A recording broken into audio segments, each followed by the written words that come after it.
Hamjambo, ikiwa wewe mpenzi wa muhogo, njoo hapa tupike muhogo. Haya, na mahitaji muhogo, ushauosha, ushaukatakata vipande vipande, alafu hitaji lingine ni nazi.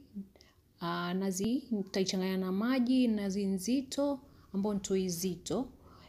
Alafu na chumvi hapo kijiko kimoja, kitunguu na kikatakata na pilipili. Ni ya muhogo wako, tia kitunguu chako na pilipili, ila si lazima. Mimi napenda kwa sababu harufu nzuri, tia chumvi yako hapo.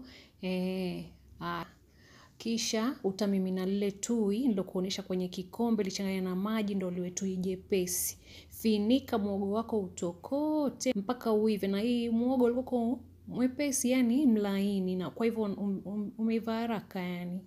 Haya, alafu utaugeuza, kwa hivyo usiukoroge maana utavunjika vunjika. Pepeta kama mimi hapo. Ukishamaliza kupepeta, uweke kando. Sasa utapika lile tui lako zito. Mambo kama haya. Pika tui lako zito pole pole, mdogo mdogo, na moto kidogo, si mwingi.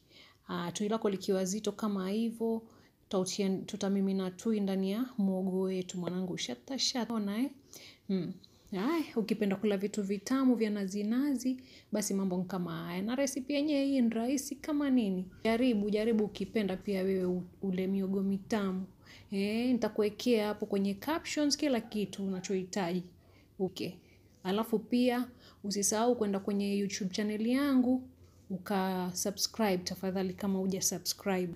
Haya, asanteni jamani, asanteni kwa kuangalia video zangu, na karibuni tena, nawatakia Ramadhani njema na saumu makbuli. Bye.